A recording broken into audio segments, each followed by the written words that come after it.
Udumo kuNkulunkulu kweliphezulu nokuthula emhlabeni kubantu abathokozelwa nguye. Babonisa ibandla okubingelelayo ndlalifa izulu ngithi uJesu KRISTU UYINKOSI. Ngiyambonga kakhulu kuNkulunkulu wethu ngothanda sithande ngalo. Siyamdumisa, akekho ofana naye futhi akekho njengaye. Siyambonga kakhulu. Phela nje kufanele sazi ukuthi kunesizathu asibekele sona emhlabeni. Ngakho kufanele kube yilona loyo abone ukuthi uyakwenza lokho akulethelwe emhlabeni. Kunabazalwane abasasebenzisa inamba ka-YouTube. Ngiyacela singasebenzisi inamba ka-YouTube. Ngiyacela. Kungathi kuwuphawu lokuthi iy'nkonzo abazilaleli yikho besebenzisa inamba ka-YouTube. Sithumela kwinamba WhatsApp wakho u-063 7755 162. Ungazisevi ngokufana. Le ka-WhatsApp u-063 ibhale eceleni ukuthi ka-WhatsApp. Le nenye kothanda ukuyisebenzisa kungafanele u-064 bhala eceleni kuyona ukuthi eka-YouTube. Eka-YouTube. Bese bevela beya kule ndala okwadwala ifoni engasasebenzi but angikwazi ukuyicisha ngiflashe ngoba ine-information yabantu ikakhulu laba abakulonyaka babhukhe kusasebenza leya phone. So ngiyayisebenzisa-ke ukuchecka umuntu uma ethi ucela usuku lokubhabhadiswa, ngi-check-e ukuthi luyilo yini ukuze ngikwazi ukumnikeza usuku lokuvuma izono luyilo yini bese ngimnika lokubhabhadiswa. So-ke asisukusebenzisa u-060. Asisukusebenzisa u-064. Masisebenzise u-063. Isave ngendlela yokuthi ukwazi ukubona ukuthi u-063 iyona namba esiyisebenzisayo uku-WhatsAppa ubaba uNzibande. Ngiyacela bazalwane. Hhayi-ke ngiyethemba kuzwakele, ngiyabonga kakhulu. Ngangimgcine nilalela, angazi-ke noma nisalalele. Angazi ngempela, angazi, kodwa ngangimgcine nilalela bazalwane. Okay, kulungile-ke siyambonga uNkulunkulu wethu, asiqhubeke nenkonzo yethu. Ngiyacela siguqe, sikhuleke. Simnxuse uNkulunkulu wethu ukuthi ahlale nathi alicacise izwi lakhe.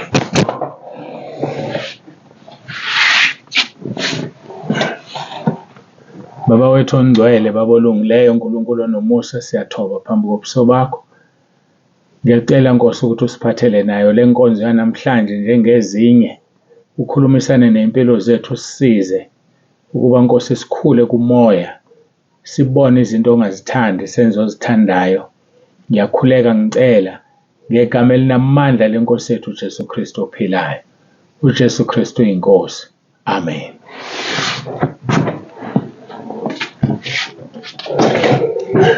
Siyambonga kakhulu kuNkulunkulu wethu, siyamdumisa abangcwele.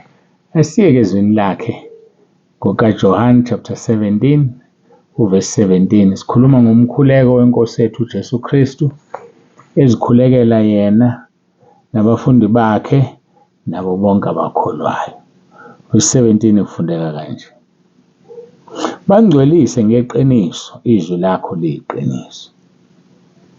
Singcweliswa ngezwi bafowethu. Singcweliswa ngeqiniso. Ngoba izwi likaNkulunkulu liyiqiniso. Ayikho futhi enye indlela ozozingcwelisa ngayo.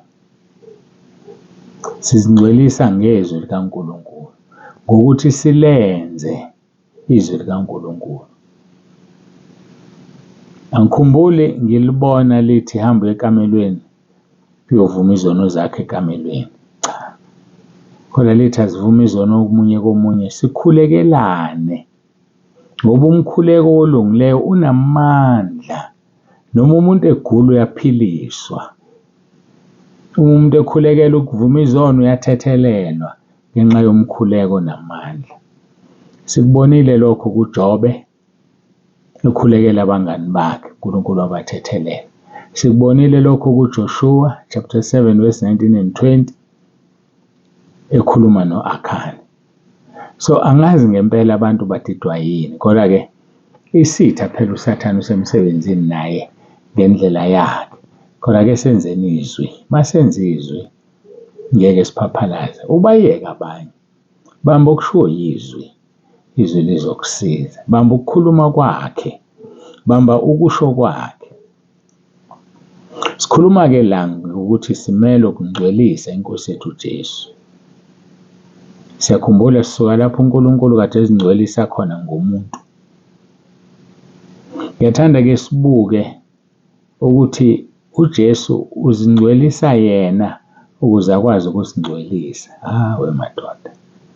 Uvesi 19 kwakho chapter 17. Ngiyazingcwelisa ngenxa yabo ukuba bangcweliswe nabo ngeqiniso.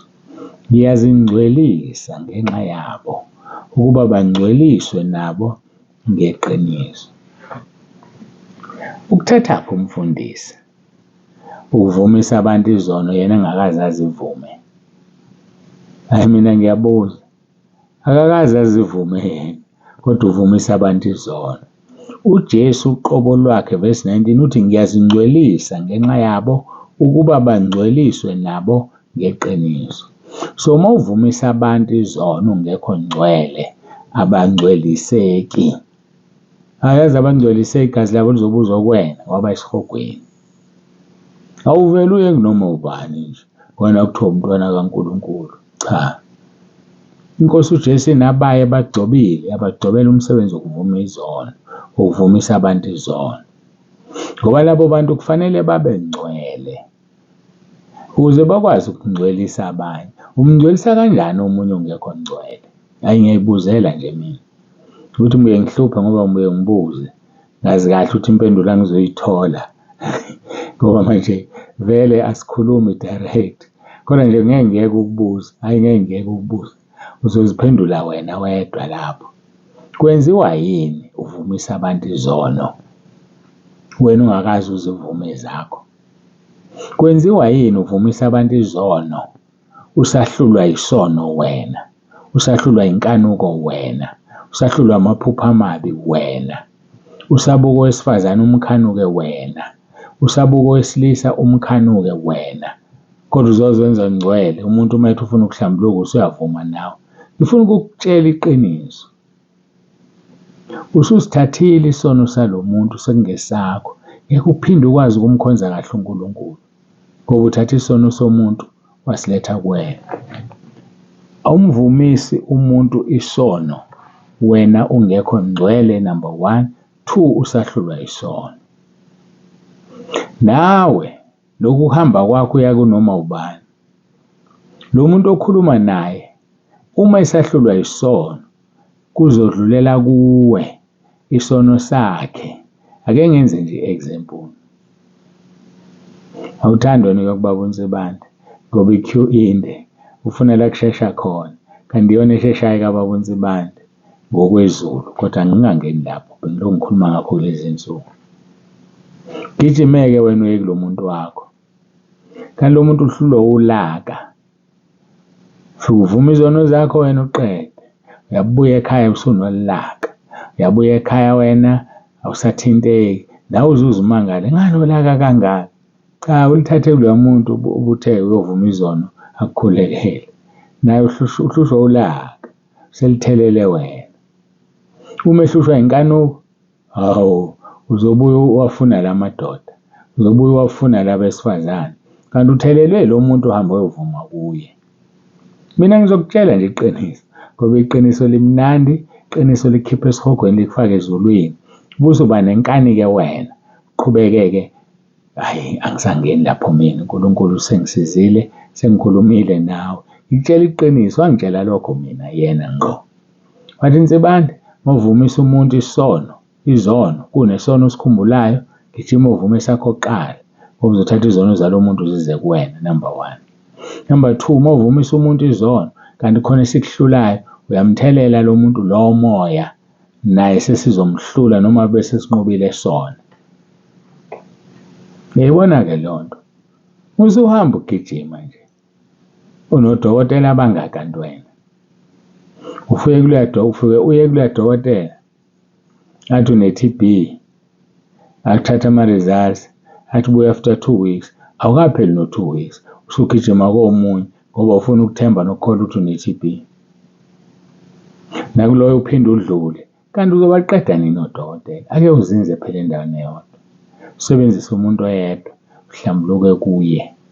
Angikhathalisekile ukuthi ubani, angisho ukuthi waze ngibabonise bande mina, cha. Ani nabefundisi banikhona la egruphini, angithi ninabefundisi nini? So abefundisi benu yindaba nibashiyelani bona? Hambani novuma izono okwakhe uma yena engazivumile izono kodwa yena ukuvumisa izono wena okwakheke lokho. Wena uNkulunkulu uzokuthethelela abese ezithwesa yena. Yena kufanele ethathe iresponsibility ukuthi athi ngiyaxolisa, angikwazi ukuvumisa izono. Asikize ngizothi akuchazele isizathu, sofanele uqhubekele phambili. Kodwa nje uma ungilalele ula ekhaya lezwi noma ku-YouTube, ngibuza uqhubekela phambili uzofikephi? Ngempela uzofikephi? Uzofikephi? Ngoba sinakho konke la ekhaya lezwi, sinakho konke ku-YouTube. Phela nje ngene ephejini elifanele ku-YouTube uthole ukusizakala. Uthi-ke uJesu verse 19, ngiyazingcwelisa ngenxa yabo ukuba bangcweliswe nabo ngeqiniso. Bazalwane, akukho kunye. Awukwazi ukungcwelisa abantu wena ungekho ngcwele. Futhi ufunda ukuba nesibindi. Yiba nje nesibindi sokunqaba. Ngoba phela wena uyazazi. Musukuma phambi kwabantu ushumayele kodwa wena ubuzibona ukuthi awufanelekile. Into enhle-ke bahlambulule laba bantu musuthula. Umuntu othi hambe uyoshumayela mhlambulule umtshele ngiyaxolisa. Angikho esimweni sokushumayela. Uthula sikuzathi ukuchaza into eningi. Kahle kahle naye uyambuleka izinqa ukuthi akekho kumoya. Yena yindaba. Umoya usamtsheli ngani ukuthi musumkhomba usibani bani ukuthi hamba ayophathizwe ngoba kalungile. Kusho ukuthi naye akanayo umoya ongcwele. Naye akanayo umoya ongcwele. Ilapho nje lento. Hayi phela mina iqiniso ngizolikhuluma. Umuntu angasukela umuntu ongalala ebusuku ezilala athamba uphathizwe. Yindaba ungumsensi kumoya ukuthi lo muntu ongakwazi ukuphathizwa. Awumsenze ngani kumoya? Ngempela umsenze ngani? Naye kusesaba abantu saba ukunqaba ahambe naye. Ibandla liyagula manje liyazilala ebusuku. Ibandla lihlushwa izingano ngenxa yakho umholi ohlulekile ukubamba imfihlakalo kulomuntu omsebenzisayo. Usudlala ngomsebenzi kaNkulunkulu. Musuwunikeza noma ubani. Buza uNkulunkulu akutshela ukuthi qhubeka umnikeze. Ngiyakhumbula eminyakeni eyidala nganginenyanga ezimbalwa ngisindisiwe. Ngiyakhumbula isitori sami sengiwumfundisi. Uthi kumfundisi wayengiphethe ngoba phela ngayithatha ngayisisa. Uthi-ke yena kimi, baba uNsibanda umshumelisisi ngani usibani bani? Hayi bese ngithi hayi ngizothandaza. Ngithandaza. uNkulunkulu angivezela umbono. Ngalo sibani bani uthiwa ngimshumelisisi ngani? Ngamhlambulule umfundi ngamtshela. Lo ngimbone enza kanje embonweni wachazwa futhi ngezwi. Ngaba mubi ngoba osiphethe efuna ngishumayisise lo muntu kodwa uNkulunkulu esemvezile ukuthi lo muntu akalungile. Ngibuza ukuthi wena usuthandaze nini wakhomba lo muntu omkhombayo? Uthandaze nini wena ngempela? Wadlala ngepulpiti kaNkulunkulu nje. Uhamba uzibekela nje abantu wena. Ushilo noNkulunkulu, ushilo yini umoya ongcwele. Wena akusuvuma, uthandazile weza ukuthi uNkulunkulu uyakuvumela noma vele wavuma nje. Wajabulela isikhundla, angazi isikhundla esinjani lesi. Wavele wavuma nje nawe. Lithi iBhayibheli lami ningabi ngabafundisi abaningi ngoba ngene wahluleleni okukhulu. Yabona uma uqala nje uma phambi kwabantu okwakho kwahlulela kufana nokwabazalwane. Esakhe isihogo esifane nesabazalwane. Ngakho ungakwenzi engakubizile uNkulunkulu. Ungakwenzi ungekho ngcwele. Zingcwelise uze nabantu oma phambi kwabo bangcweliseke. Yileyo nto esho uJesu verse 19. Ngiyazingcwelisa ngenxa yabo ukuba bangcweliswe nabo ngeqiniso. Indaba iqala kulo muntu okhokhela abantu. Makabe ngcwele ukuze nabo babe ngcwele. Mawungekho ngcwele ubulala ibandla likaNkulunkulu. Mina ngizokutshela nje kuwena ukukuwena ukuthatha inyathelo. Mawufuna ukungibulala ngibulale, ihambe ngekhaya ezulwini liphumulela vele. Yenza okuthandayo ngami uzodila nalo ngigibele. Kodwa nje mina iqiniso mayithi angilikhuluma ngizolikhuluma nje. Asiyeke ukuba ongcwele emabandleni ethu singekho ngcwele. iBhayibheli likubeka kahle ngisho nalapha ku-First Peter chapter 3. Lithi imithandazo yethu iyathiwa uma sixabene namakhosikazi ethu.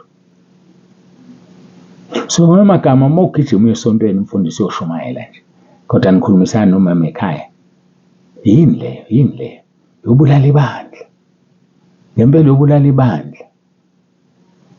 Uhamba uyoshumayela umama akeze enkonzweni, akangeni yena enkonzweni esiphethwe wena ngoba akakuzwa wena. Ukwazi kahle phela yena ekhaya. Sizokhohlisa laba abangakwazi. Shaya ilimi khona la, yabakhulekela khona la, ubafaka imimoya amadimoni. Abantu baxabana nemindeni yabo, abazwani nobaba ekhaya, ubaba azwani nomama, kanti izandla zakhe zahlala phezu kwakhe. Zingcwelise ukuze babe ngcwele laba abantu. Sihambe enyathelweni zenkosi yethu uJesu Kristu. Uthi uJesu verse 19, ngiyazingcwelisa ngenxa yabo ukuba bangcweliswe nabo ngeqiniso. Sonke masizingcwelise ukuze abantu esimaphambi kwabo bangcweliswe. Uma umholi wekhaya, zingcwelise ukuze umndeni wakho ube ngcwele. Uma umama ekhaya, zingcwelise ukuze izingane zakho zibe ngcwele. Yini zakuhlupha nje lezi ngane? Zakuhlupha kangaka? Baba, wahlushwa izingane zakho nje, kwenze njani? Ngiyabuza nje mina. Mhlawumbe ngoba ukho ngcwele, ulindele bona bazingcwelise? Hayi, bazozingcwelisa kanjani wena ungekho ngcwele? Bazalwane, uJesu ayisibonelo kithina, nathi asibe isibonelo ezimvini asibeke phezu kwazo. Noma ngaba unasikhundla-ke ebandleni, zingcwelise. Ungabi umuntu ozokona ibandla ulethe ukungcola kungene ngawe ebandleni. Hayi bazalwane, ake siphileni impilo engcwele. Uvuma isono uhlukane naso, maphinde ubuyele kusona. Hayi ungakubuyeli nje esonweni. Sivume uhlukane naso uma ufuna ukuya ezulwini. Asivumi izono ukuze kuvame umusa. No, sikhulume kanjalo ngesonto. Uhlala esonweni ukuze kuvame umusa na? Qha nakanye. Thina esafa maqondana nesono, singabuye sihambe kanjani kuso? Sihamba kanjani ngempela kuso? Bazalwana, ake sibe ngcwele ekhaya lezwi. Asibe ngcwele entabeni endlu kaJehova kuyabonelelwa. Asibe ngcwele noma phike la ungilalele khona. Phila impilo engcwele uma ufuna ukuya ezulwini. Ngiyacela siguqe, sikhuleke, simbonge uNkulunkulu wethu osondlayo usuku nosuku ngezwi. UJesu Kristu uyinkosi.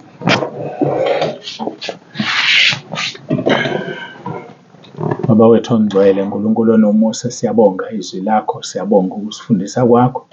Siyakubonga kakhulu. Ngiyazi ukuthi Nkosi khona abasebezophuma bakhishwe yile nkonzo. Kodwa-ke mina ngoba ngilikhulumile iqiniso othe ngilikhulume, ngiyabonga. Igazi labo ngeke lifunwe kimi. Igazi labo ngeke libuzwe kimi. Ushilo kuJohane 12:48 wathi ngeke usasahlulela izwi olikhulume kuthina lizosahlulela. Ngisho nami Nkosi uzongihlulela ngaleli izwi liphume kulo mlomo ngoba liphumi kimi, nami ngisazohlulelwa. Siyakubonga ngoba uNkulunkulu olungile. You are a just God. Usiphatha sonke ngendlela efanayo, akekho ngcono phambi kobuso bakho. Siyafana sonke, noma umfundisi noma umzalwane siyafana. Kodwa mase kufanele kutholakala umvuzo asifani, ngoba isihogo sikamfundisi sinzima nomqhele kamfundisi mkhulu. Kodwa ngale kwalokho siyafana. Siyabonga-ke Nkosi ngakho konke. Busisa ilona loyo lalela lizwa lenza izwi lakho. Khulekela bonke abasekhaya lezwi, bonke abasentabeni endlu kaJehova kuyabonelelwa. nabangakangeni befisa ukungena ngiyabakhulekela. Ngicela i-protection yasezulwini, baprotecte Nkosi, abagulayo baphilise. Ngithuma izwi lakho Nkosi, uyabazi phezu kwalo nalo ligijima ngaphezu kombane, ligijima ngaphezulu, lidabula amanzi, lidabula umlilo, maluwenze umsebenzi wakho. Ngiyalithuma izwi lakho eliphilile elinamandla, libukhali kunenkembe eyisikanhlangothi zombili. Izwi lakho lihlaba lahlukanisa amathambo nomnkantsha, lihlukanisa umoya nomphefumulo, lahlulela imicabango nezizinto, ngoba kukho okusithekile okungekho obala. Izwi lakho liyaphila, izwi lakho liyaphilisa. Singayaphi Nkosi Jesu masisuka kuwena? Ngoba wonke amazwi okuphila kuwe. Siyabonga uJesu Kristu uyinkosi. Amen.